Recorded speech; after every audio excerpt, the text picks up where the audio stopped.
Sandra Guzman Salvado. I'm an attorney practicing family law in Maryland and throughout Maryland. Frederick, Montgomery, Prince George's County, Anne Arundel, Howard. Beautiful. So I'd like to ask you, I'm just going to go right in. What motivated you to specialize in family law, and how did your experience at the Legal Aid Bureau influence your career path? Well, I like helping people with their problems. I always did. I'm a good listener. So I felt that the Legal Aid Bureau was a good place to start because I think that if you enjoy helping people that, don't have much to fight over and they are at their worst, and you have a good leadership team to sort of guide you on what to do, which is what they had for me, I really enjoyed it. That was a great foundation because, it's really more emotional than anything at that level. Like a lot of custody fighting, a lot of like really angry people. And, the mentors I had there were really helpful in helping me understand like how to manage it, how to, guide them. Yeah. And so learning that at a very early stage helped me sort of go from there and realize like this is what I want to do, this is what I'm good at. I'm always trying to understand like the stage that people are in, and if I read things, I listen to things myself, so I'll like hear something and I'll use it, and then I'll like tell someone about it that I'm talking to, and then just they feel better. Yes. So I just felt like, okay, like I'm pretty good at this. So Right? I just kept going with it. You found your calling. Yes. It sounds like, yeah. Yes. That's yes. awesome. And now, can you share the story behind establishing your bilingual family law firm in Montgomery County, Maryland? Sure. So I worked at various different firms before I decided to start my own. And so I did find that that was a great tool to have, just being bilingual. I know that when I was in high school, a friend of my mom's needed an attorney that spoke Spanish, and it was just impossible to find a family law attorney that spoke Spanish. And I remember getting her an attorney that didn't speak Spanish, but had an assistant that spoke Spanish. So later on, I just started my practice, and I'm bilingual, so a lot of the Spanish community came to me, and I advised them in their language, and they just felt so at ease, right, to be able to, speak Spanish and understand. Now, a lot of it has to do with just like culture, understanding culture, because I also mediate. And so in mediation, you're like a neutral. So sometimes, I'll just say things that, resonate with them, and then they're able to just like move forward. Yeah. So I understand like the subtle jabs or like the condescending remarks, and I'll just put a stop to it and say, you know what, that's not helpful. Like, we have to move forward. Yes. And, and I'll tell them a little bit about my story. I'll just say, I'm Salvadorian, and, I do this to help people. Like, maybe I'm appointed by the court, but, they don't pay anything. I'm just doing it to help you out here, because I've seen these cases for many years, and I'm just letting you know how it may go if you guys don't try to work it out yourselves. Yes. And so coming from someone that, is also Hispanic, like, I think that they respect that. Yeah. And so they're able to settle. So, like, I would say like 90% of the cases that I'm, mediating, I will settle, just because they get the sense that I've been there or know the culture and can move forward. Yeah. No, I think that is an incredible asset. You are an incredible asset because, like you said, it's not very often that you see a lot of like Hispanic attorneys, lawyers, and it can be really hard, especially when there's that language barrier. They don't feel seen. They don't feel heard. They're just like, sometimes maybe they don't even go through with some of the things that they want to or need to just because of that lack of understanding. So the fact that you have opened that door for people, oh my gosh, that is incredible. So kudos to you for being that voice for la gente. Yes. That is awesome. So thank you. Kudos to you. Yeah, absolutely. And then, how does your firm approach cases involving divorce, child custody, and domestic violence to ensure clients feel supported throughout the legal process? So there's a lot of contact involved. So I've set things in place in my office where as soon as someone hires, the very next day they get a call to set them in for a strategy session. Because I find that as soon as you give someone money, you have expectations and you're not sure if you hired the right person. And you just, I find no matter how small or large that sum is, it's important. And so I talk to them right at the beginning. This is what we're doing. These are the expectations. And then, I tell them what I'm doing, when I'm doing it by, then it gets done. Yeah. Then we talk again. And then it's like, okay, well, this is happening next, and this is what you should know. And then they feel at ease knowing, because they're like, they've never been through this journey most of the time, right? So just knowing and being able to ask any question you want right before it makes you feel comfortable. So then that happens. Yeah. And then right after the event, then we talk again. Then we say, okay, do you have questions about what just happened? Okay, what's happening next? Yeah. What are we doing? So I feel like there's a lot of touching base that happens. And so it isn't just with me, but I have assistants that, can also step in and remind them of things, or, call them to inquire about, something that we were waiting for. So I think that's the key. It's just staying in touch, right? Yes. Because I often hear people say my attorney never contacted me, or they never returned my call, or you just feel so unseen and unimportant. And yes. Just you're just, you want to matter, yes. Right? You want to matter. And I just look at it as with people that I've done business with, I'm very loyal. So if, for example, I have the same nail person for over 10 years, I have the same hair person, I have the same just person that does things, if they're good and they just give me that vibe that they care, I'll keep them forever. Period. I just will never get rid of them. Someone will come along and it's just I will not cheat on them. So dang. That's how I feel about the client. It's just I don't want to take them for granted. Yeah. Because I think that during the pandemic, I think that was a big lesson for people, right? When people were just scarce, you yeah. start to think whoa, did I take this or that for granted or whatever? And so now you have to treat them all special, because yeah. They are, right? They all have their individual struggle. And so that's really what it's about. It is hard, right? Because the bigger you get and the more clients you get, it is harder to give off or convey that you really care. But I think that as long as they're having contact with someone in my office or myself, then they still feel that we have, they're number one and they are important and we're not going to miss anything for them. No, that is incredible. And the fact that you have a team there to help you and you have a system to make sure that as you get busy, you're not forgetting them or losing that special connection that you have with them.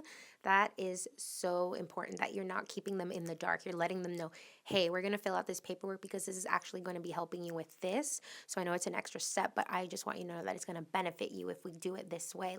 Just explaining everything as opposed to yeah, don't worry, I got it. Go home, it's okay.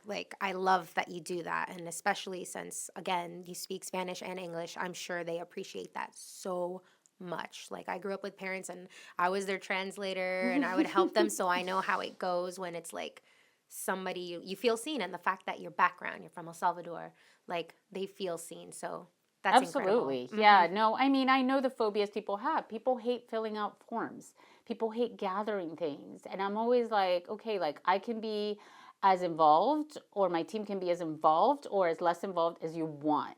And sometimes people are just struggling mentally. It's just too much. So I'm look, listen, come in.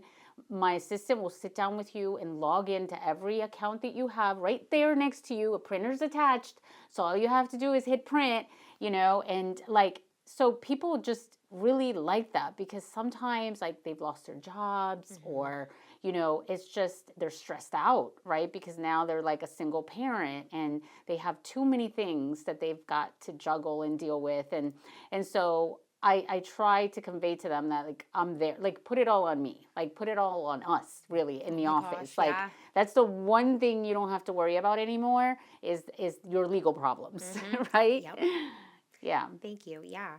And then let's see. I've got so many questions here I want to ask you. In what ways does offering bilingual services enhance your firm's ability to serve the diverse community in Maryland?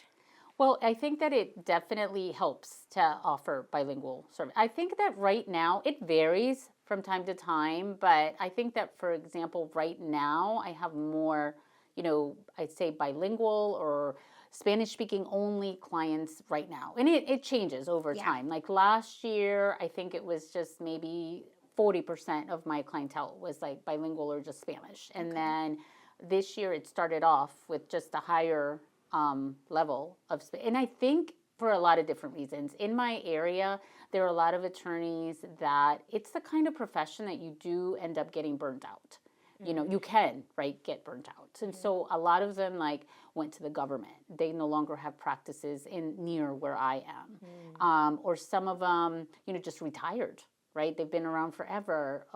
So I think that a lot of times when other attorneys are no longer there, then they have to figure, okay, like who's left that practices family law, that speaks Spanish or speaks my language. And so, and I have a group of colleagues, right? Because sometimes, we're not, I don't know, the Hispanic attorneys I know in my area, we're not competitive like that. We have a mindset of like, there's enough clients for everybody. That's just, maybe I don't know the ones that are competitive, but all the ones I know, like we refer clients back and forth to each other. Like it's just not a big deal. Like there's somebody else that will come along. It's just, so we're there to help. And I know the people that I know like really care and want to do a good job for whoever it is. So I wouldn't, if I was recommending someone because maybe I didn't have that day free, or maybe they're looking for a different take on the situation, like I wouldn't recommend them to someone I didn't think was going to do a really good job. So that's really what I have is like, if I can't help you, I will put you in the hands of someone that can. I'm not just going to be like, oh, I can't help you. Goodbye. Go on Google. Like, you know, like, because there's just too much. Like, where do you even go? Like, sometimes I've called businesses and they're like, well, I can't help you, but here's this information. And I'm just like, the way that I'm treated is really the way that I want to treat people. I appreciate that like heads up. Yes, no, absolutely. That's awesome. And I like that you have a community there that's not competitive and you guys are willing to help each other, send some referrals or people where it's like, you know what, this person specializes in this. Let me go ahead and send you over there. And you've got their back too. So that's awesome. Yeah. I love when it's not competitive in Caddy. Yeah, no, it really isn't. I'm trying to think of like, anyone that it's ever, I've never had that kind of relationship with anybody. I know a lot of like female attorneys in the area that like started around the time that I did, and then have done a lot of great things. And I don't know, I admire them, like, you know what I mean? And so there are things that they've done that I'm still yet to do. Yeah. And there are things I'm sure they're thinking, oh, she's doing it. So then I kind of notice they do it too. So it's really just about learning from each other. Right. I love it. Keep it up, y'all. Thanks. Can you discuss the importance of programs like Self-Represented Litigants Project and how they impact the community? So it's really helpful when those organizations get involved and represent people that can't afford representation. It's always easier to help a situation when both parties are represented, right? And so, for example, if someone's not represented, they don't know their rights. They don't know, they have this idea that all attorneys are out to get them or take advantage of them. And so it's difficult to try a case with someone that's not represented or negotiate with someone that's not represented. So having those organizations to help and guide those that need it and can't afford it, because, let's face it, it's very expensive to hire an attorney. So it helps because at the end of the day, if it's a bad result because someone's unrepresented, it may come back, on appeal. It may come back just as a modification. So people are back in court all over again. So just being able to resolve it properly with two people that have attorneys is really helpful for all, really. Absolutely. No, I'm so glad that there's resources out there for people. And I know, speaking on that, what are some other misconceptions that a lot of people have in your industry when it comes to an attorney? So one is that, they're all, like, if you're an attorney, all areas of law, right? And you don't. I'm very, very specialized. Like I know divorce and custody and child support and protective orders like really, really well. But if you ask me about wills or you ask me about accidents, like I'll generally know, but I don't even try. I'm just like, here's my colleague list and please go to them. Yeah. You know, so that's one thing. And two, that they're just expensive, period, right? And so you stop because you're just like, they're all the same. But reality is, it's just like a free market. I mean, there is a price. Different attorneys charge different prices. I mean, some people that I know just work by themselves, right? They just never wanted to hire staff. They didn't want an office. And so what does that do? Well, that helps them keep their costs low. And so they're able to charge less. And so, but they're just as good. They're smart. They know what they're doing. They fight, you know, when they need to. And so if you find someone like that, and that's who you can afford, then you hire that person. Yes. You know? So, and then there's other firms, for example, that just because they're more expensive or they have a bigger firm, you know, they're going to win. Like, it just doesn't work that way. You know, the law is the law. And so what you really need is someone that knows it and then can guide you through it or represent you. And, you know, you will prevail if you're on the right side of the law or, you know, your argument is correct. But so those are misconceptions, I think, that I've heard happen a lot. And in family law, I think it's difficult when people realize that it's hourly, right? Hourly rates are really difficult for people to grasp.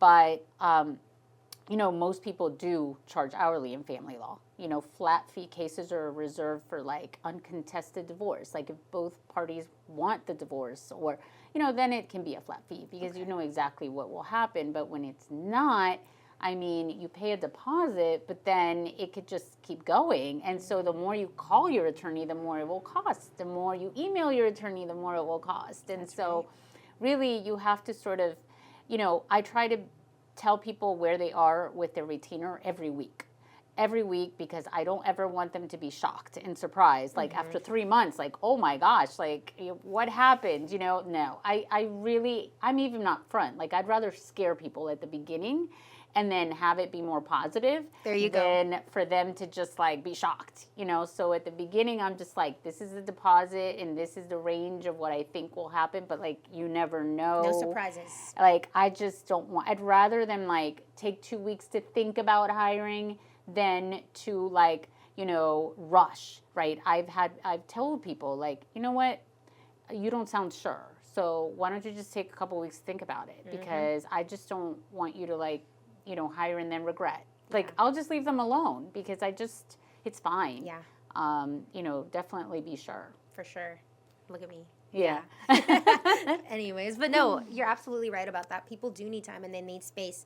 It's good to not be pushy, like, hey, go ahead, let's just do it. Don't worry about it. It's just like, no, this is something that is really like a concern for you. Take like a week or two and then get back to me if you want. But I like your strategy of like letting them know like ahead of time. And then later they're like, oh, okay, that was not what I thought it was going to be based on what you said. So, okay, let's go. Yeah, no, absolutely. I have them initial, like every page, I explain what will happen. I draw it out. Like, I'm a visual person, so I love, like, showing them, like, you know, on, like, you know, a timeline, like, you're here, and this is the 3 things that are happening, and this is the end. And so I show them even so that they're just 100%, like, sure on what will happen.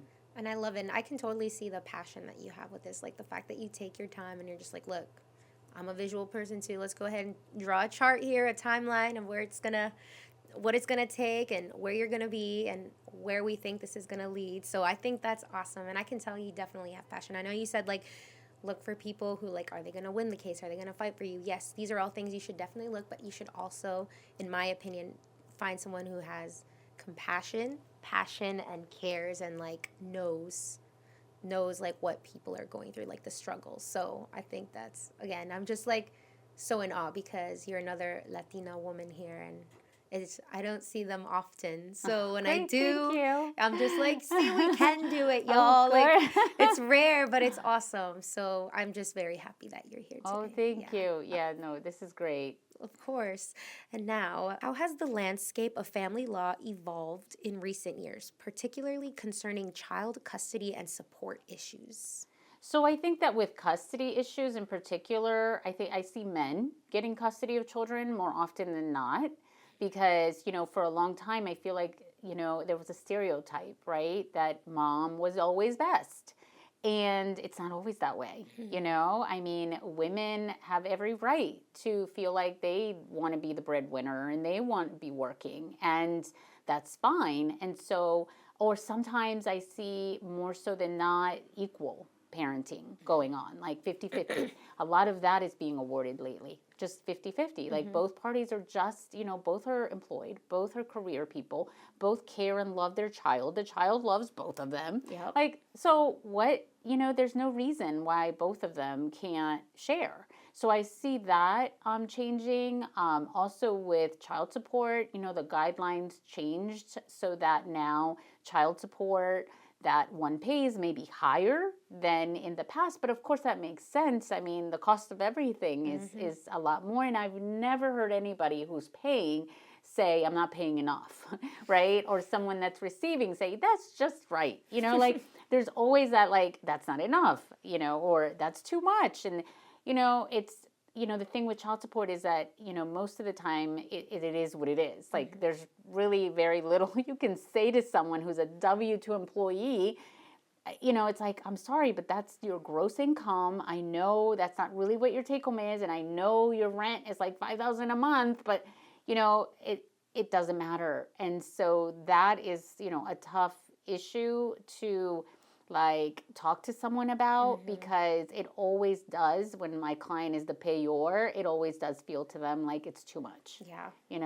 But that's how it's changed. I think it's increased more for, someone that is paying overall. And with custody though, it has benefited, I'd say, both parents, good parents, right? Yeah. Because if you're a fit parent, it should not matter if you're male, female, whatever. Yes. If you're fit, you're fit. Exactly. Period. Yeah. Love it. And then let's see, how can attorneys balance empathy with professionalism when handling emotionally charged cases? So I would say that, staying calm, right? Staying calm, not becoming your client is helpful, right? Because I know that sometimes clients want you to get angry, want you to get but that's, it's your mind is not clear when you're angry. Your mind is not like thinking when you're like in this zone.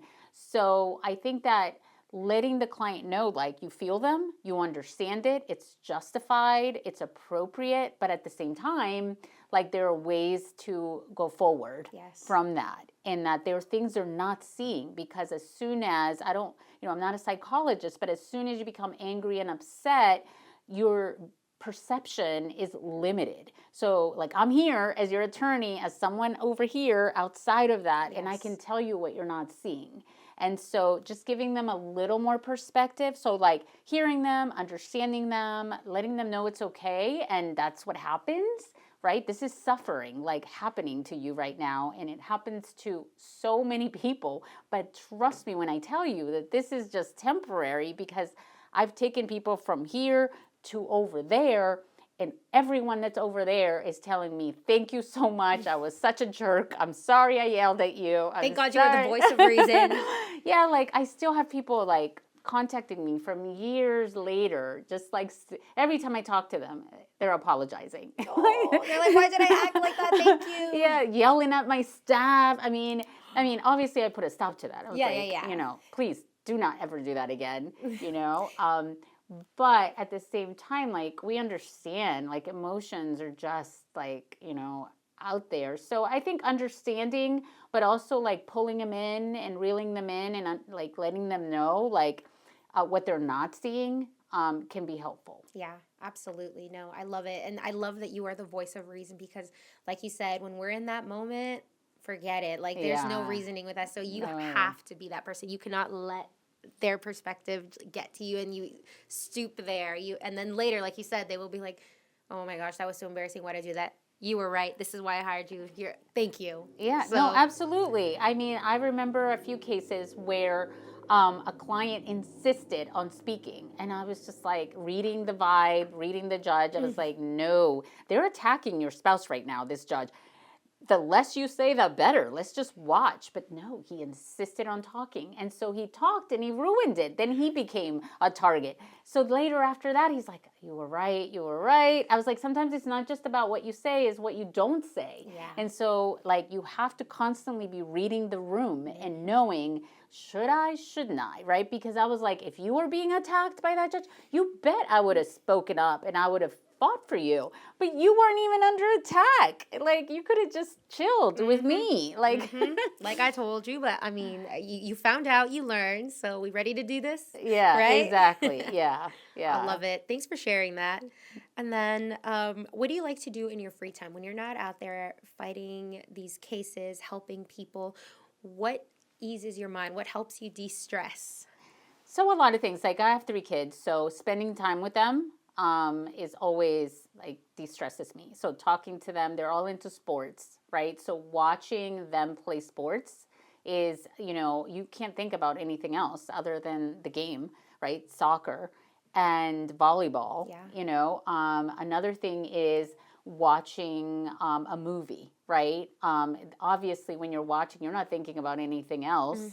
Going out with friends, right? That's so important. We get so busy, and I know it's like career and clients and kids and family, but like having friends to make the time. Like I have a set group of ladies that we like go out. We make it a point at least once a month, if not once every 2, to just sit down and just talk about like what's going on. So that is also really helpful. I try to exercise, go for walks, or like I listen to podcasts too, and or read. So all those things kind of like help me just not think anything that takes my mind off of thinking about a case or work. Where I need to be engaged, then that is helpful to me. Yeah. I'm so happy to hear that you've got a set of girlfriends that you can go to and hang out, because that is so important to not lose your sense of self too. Because you want to have that's great that you're a mom and everything, but sometimes you lose your identity of yourself. So the fact that you have those girls you can go to and also be with your family and finding that balance with your career, I love that for you. I do. Yeah, that's wonderful. It's important. Yeah, and it's hard because, I mean, for a long time, I think we lost touch and we didn't make that time because they're busy, I'm busy. Most of them are attorneys. So, I mean, it's hard to like pick a time and pick a date, but like, sometimes they'll pick up the phone and suggest, hey, let's go to this event, or I'll pick up and say, hey, let's, we haven't talked to you for like too long, let's go out. So that is also, and they're not all attorneys, some are not, but there's always something to talk about just because, it's not just about the law. Yeah, no, exactly. And you guys need each other. You guys get each other, what it's like in that industry. You can understand, like, when you're explaining something, it's sometimes easier because it's like, how it goes with this. They're like, I know, girl. And sometimes if it's not, it's like, never mind. It's okay. Yeah. But and you don't feel alone in your struggle because, none of this is easy. None of that is like, it's got its difficult moments and times. And if someone is like, oh yeah, I had a bad decision from that judge too, that was awful, then you feel like less bad because you're like, okay, it happened to them too. Like it wasn't me. It wasn't me who did horribly. And and the client's not mad either sometimes, like when there's a bad result, the client's not mad, and then you're like hearing from other people that it was bad, and then you're just like, it's just like not good, but I mean, there's certain things you can't control. Like that's really one of the things that I keep telling my clients too, is like, there's only certain things you can control. Like other, the rest you just decide how you're going to react to it, and just keep pushing, keep moving, don't just like get like frozen and like Yes. do nothing, because that's like the worst That's thing the you can do. worst. That's the Yeah. worst for sure. I love it. You're such a cheerleader for them. Too. I love Thank that. you. And now, is there anything that I have not touched on in regards to yourself, your business, your industry, your career that you would like to perhaps share? Maybe anything else that's in another topic? You have the floor, an opportunity to share that. Yeah, so I mean, I would just say that like thinking back on how I got started, in 2010, I didn't really know how. I didn't really know when. I didn't know so many things about starting your own firm or starting your own business. But I think it's important to just get started. Right? Don't even think about the plan. Like, you do have to plan to some extent, but there's so many details you just can't. And so you just have to go for it. Right. And so that's been like kind of my motto all the time. It's just like, even when I was little, like, I mean, there's certain things that you can't do, but there's certain things you can. So go for the ones you can do something about, and then just keep going in that direction. So I recall, like, when I was younger, I used to tell my mom, like, I'm going to college. And then she'd be like, in her mind, she tells me now, she'd be like, you can't afford that. Like, I'm sorry, but you're not. But she never said that to me. So that I just said, I'm going to college. Yep. And so then there was a man that spoke at a high school. And that's why I believe in giving back, because I remember this man in his free time came to my high school and was like, this is how you can go to college if you can't afford like this thousands of dollars Tuition. legal aid and forms. And then like I was like eyes open, and my mom's eyes open. And she's like, oh, I guess you were right. You can go to college. You're going I was to like, college, there you daughter. go, Mom. And then it was like before that, even in high school, I'd be like, Mom, I'm playing soccer. And she'd be like, well, I can't get you there to practice, da-da-da-da. And I'd be like, okay, well, I'm taking the bus there. Taking the bus to practice every day. There's a will, there's a way. You make it happen for yourself. Yes. So they just like, I went to practice, and, sometimes I would get a ride back home, sometimes I wouldn't. But, I mean, it would just be the bus, like the regular Metro bus. And I remember the guy who'd be like, go on in. She saw me with my little shin guards and be like, yeah, I know.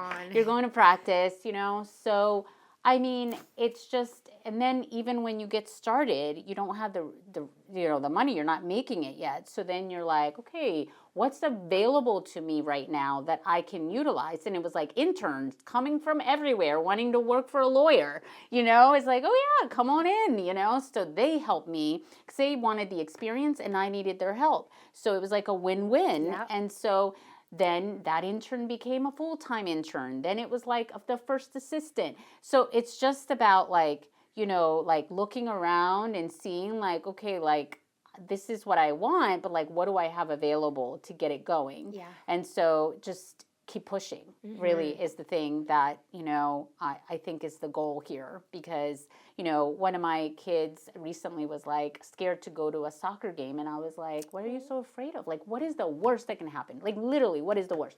I could lose. And I was like, okay, it's okay. If you lose, you learn. You lose, you learn. You're going to learn something from that game, and that is a win in other ways. And so really, don't be afraid, to fail or fall or anything. That's really what it's been for me anyway. Just go for it. Yeah. No, that's so beautiful. It's so true. Like, the worst thing you can do is not fail and learn, or that you didn't even try. You didn't even get to fail or win because you just didn't even do anything. Right. Yeah. So, yeah. That's some great piece of advice. Thank you. My last question is, and I'm sure you're probably going to have a good one. I hope. I think you will. My last question is, do you have a quote, a saying, or a mantra? Or maybe something, maybe your mom, maybe a client, maybe somebody told you something that resonated and you're just like, interesting. I'm going to save this one. This was inspiring. Maybe you read a book. What is that message? Well, I mean, I am not... I'm not a Buddhist or anything, but I know that, suffering is part of life, So, I think that has really helped, because some people believe that, life should be easy and like you should just be happy all the time. And it's just not that way. Like, bad things happen every day. And so I think that when it comes to life, and there are some days that are overwhelming, and one thing that just helps me every single day is to think like, okay, like there's this and this and this coming up, and that I'm thinking is going to happen in the future, but like, what's going to help me get through today? Like, am I going to be okay today? Because if the answer is yes to that, then I'm done. Like, it's That's over. it. Yeah. Like, and then tomorrow I didn't even think about how bad it was anymore, you know? Yep. So that always happens to me. It's like, oh man, I've got this and I've got that, da da da. Okay, but like for today, am I okay today? Like, Yeah. that's all I ask, and then I'm good. I love that. No, taking it day by day, because sometimes we're so wrapped up in like, this happened to me in the past, like I can't move on, or oh my gosh, I don't know if I'm going to be able to do this in the future. And you're just so stuck. You're not doing anything in the present to like push yourself forward from the past and the future. Just go do it. So that's such a powerful message. And thank you so much for coming here. Again, I know it's snowing and everything, but No, I it's appreciate your fun. time and you coming here and sharing your story. Well, thank you. I appreciate it. No, it was fun. It was nice. You It know, was. I first time I've done this, and it was a good experience. Good. I love to hear that. Thank you again.